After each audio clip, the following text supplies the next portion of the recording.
Bien, y vamos a continuar con la mirada puesta en los Estados Unidos, las promesas cumplidas. Hay que resaltarlo también de Donald Trump, quien dijo que al llegar al poder, una vez más, él se iba a encargar de hacer deportaciones masivas. Muchos se preguntaron de qué manera y a cuáles países específicamente, tomando en cuenta que entre ellos Venezuela. Ahora también ha estado entre Brasil, Colombia, Venezuela, Ecuador, Perú. Y para hablar de cómo esto afecta al Perú y cómo Perú está reaccionando, vamos a conversar con Carmen Alvarado, que tiene una importante voz autorizada en este momento. Carmen, contigo.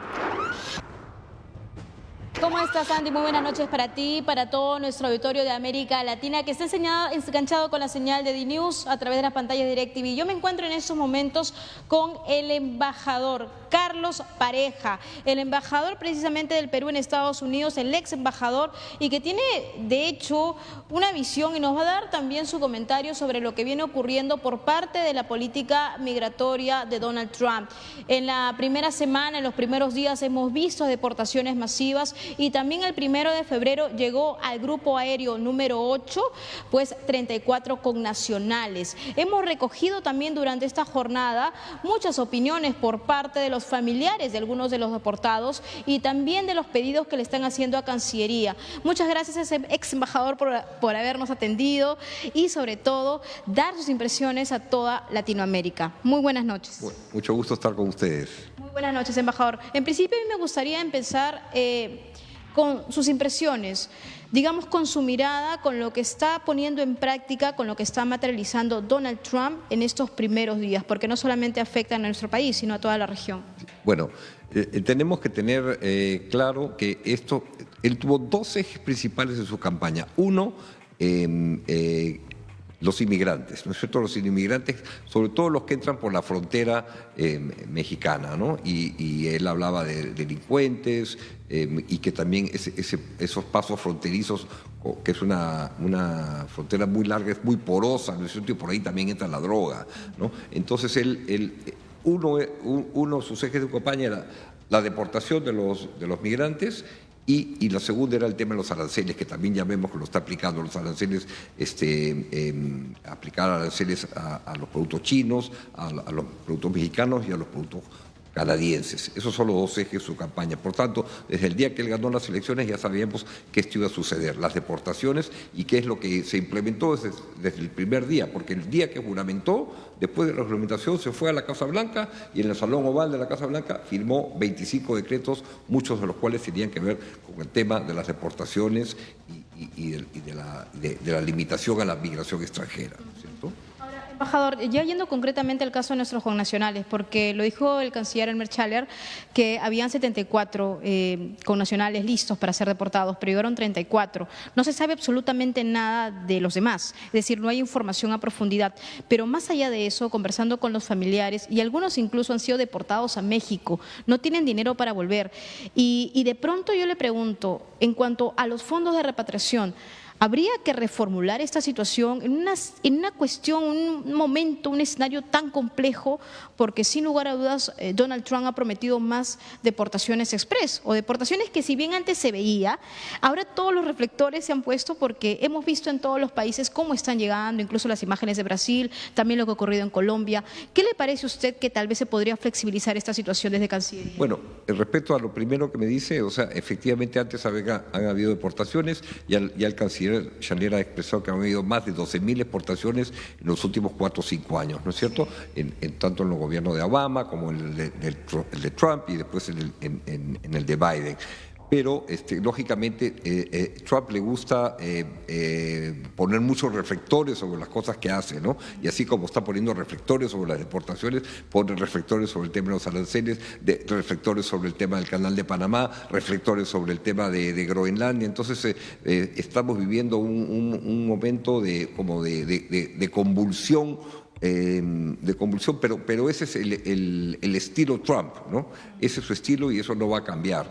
Lo que pueda cambiar quizá fue alguna flexibilización. Por ejemplo, en el tema de los aranceles yo creo que va a haber una flexibilización. De hecho, no puede aplicar 25% aranceles así de golpe porque eso va a crear una inflación tremenda, va a crear un desorden muy grande y todos son estrategias, ¿no? Estrategias, por ejemplo, con México, la estrategia es que que México también ponga limitación a la migración desde su territorio a Estados Unidos y sobre todo el tema de la droga.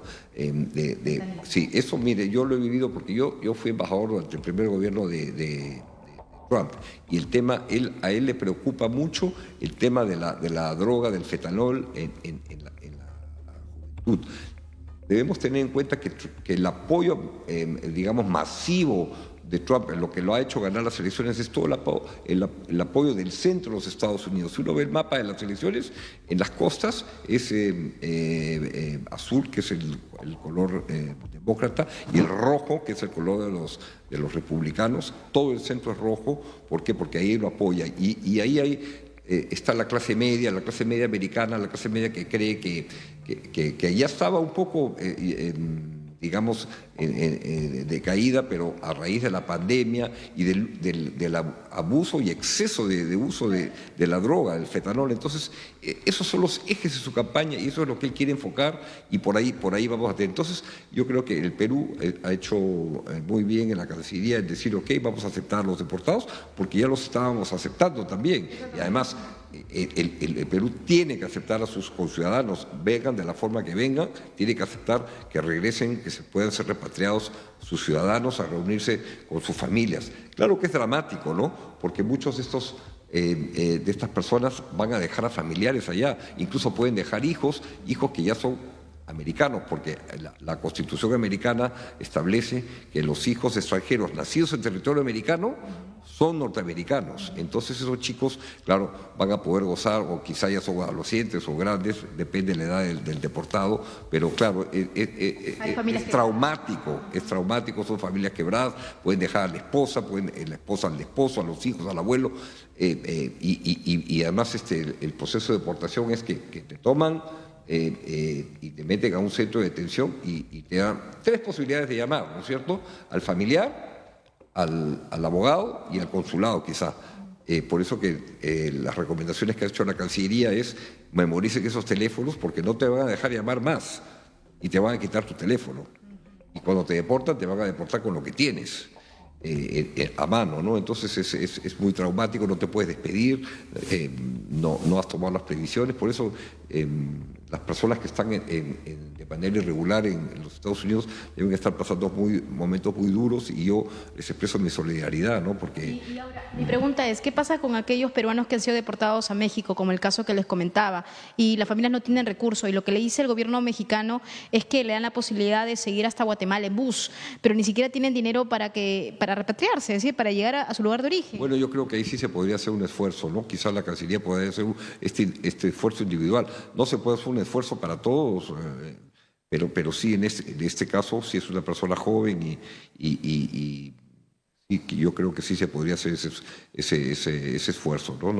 No veo ningún inconveniente legal para que pueda ser posible. Claro, y seguramente más adelante, embajador, vamos a seguir viendo casos particulares, porque claro, cada caso tiene su propio componente, son situaciones o vidas distintas y algunos incluso han sido detenidos, como nos contaba esta señora en la tarde, Andy, Lorena Reboredo, la mamá de este joven peruano, y fue detenido en San Diego y luego fue pasado a Tijuana y no tenía tampoco visa mexicana, es lo que nos decía, pues, ¿no? Y entonces hay situaciones que se vienen desencadenando. Por eso le preguntaba concretamente, embajador, sobre ese fondo de repatriación. Si usted conoce esos fondos de repatriación, ¿hay dinero suficiente que podría canalizarse? Los fondos son escasos, por ejemplo, se usan para la repatriación de cadáveres de ciudadanos peruanos que han fallecido fuera y quieren repatriarlos para que sean enterrados aquí, o para ciudadanos a veces que están en un estado de salud muy malo y quieren regresar al Perú para reunirse con sus familiares, quizá pasar sus últimos meses. Esos casos muy especiales, ¿no? Pero no es un fondo muy amplio ni que se puede emplear para muchos casos, ¿no? Entonces, por eso este caso específico, este joven, que quizá fue pasado a Tijuana porque por ahí había ingresado, sí. Claro, entonces sí. Pero normalmente la mayor parte van a ser deportados al Perú, ¿no? Claro, y también quiero consultarles sobre algo que está sonando muy fuerte en las redes sociales y también algunos familiares que tienen muchas preguntas porque, claro, Cancillería también no se da abasto porque son varios casos particulares. El certificado de pobreza. Salió un comunicado por parte de Cancillería pidiéndole a una señora un certificado de pobreza para que pueda recibir apoyo, ayuda. Ese certificado de pobreza, según el comunicado, tiene que gestionarse aquí en el territorio nacional, a través de una parroquia del lugar de origen o tal vez a través del ministerio. Correcto. ¿Hay otra? Es algo complicado, ¿no? Ajá. Es algo complicado, sí. Yo todos estos casos los veo como casos particulares, no creo que eso pueda generalizarse, ¿no? Para todos los deportados o que pueda, por eso me preocupa que esto como que pueda generar una corriente de que ya todas las personas que lleguen al Perú esto puedan aplicar a ese certificado. Yo creo que es algo muy limitado, ¿no? No creo que esos fondos tampoco sean demasiado amplios, ¿no? Yo creo que el factor que a mí, bueno, me preocupa por supuesto el factor económico, pero lo que más me preocupa es esta separación, esta separación forzosa de familiares, impetuosa, sin posibilidad de despedirse, el trauma que eso genera. Eso sí, eso es un choque emocional y el trauma que muchos niños, ¿no? Por eso que las personas que están en situación irregular deben tener el temple, deben prepararse, ¿no? Espiritualmente, por si eso sucede, deben hablar con sus familiares allá. Mira, si esto sucede, vamos a tomar esto, vamos a hacerlo así, vamos a hacer un programa, ¿no? Un planeamiento de una situación especial, que esta sorpresa, que digamos, más bien que esta actitud de las autoridades norteamericanas, que yo por lo que he visto es bastante violenta, ¿no? Violenta porque entran a la casa y lo sacan con lo que tienen puesto, ¿no? Entonces que eso no los sorprende espiritualmente y que estén de alguna manera preparados hasta donde se puede, porque el sufrimiento pues es en ese momento, ¿no? Embajador, ha sido un verdadero placer hablar con usted. Solamente me gustaría un último dato, por favor. Sí. En su proyección, ¿cuántos indocumentados peruanos hay en estos momentos en proyección, por favor? Yo creo que en Estados Unidos debe haber más o menos 1,5 millones de peruanos, muchos de ellos nacionalizados. Entonces es difícil llevar la cuenta porque cuando se nacionalizan pues ya dejan de inscribirse en el consulado, ¿no? Pero yo creo que por lo menos entre 300 y 400 mil personas en situación irregular, porque en los últimos años, como ya se prevé, primero que había la frontera mexicana estaba bastante porosa, eso ha empujado a mucha gente a irse a Estados Unidos. Y después también la posibilidad de que llegara Trump ha hecho que mucha gente entra a los Estados Unidos antes de que entre Trump y ya veremos, ¿no? Entonces eso yo creo que ha empujado a mucha gente a irse. Gracias por la entrevista. Ha sido el ex embajador de Perú en Estados Unidos, Carlos Pareja. Embajador, un verdadero placer haber estado con usted. Encantado. Andy, contigo en estudios, compañero.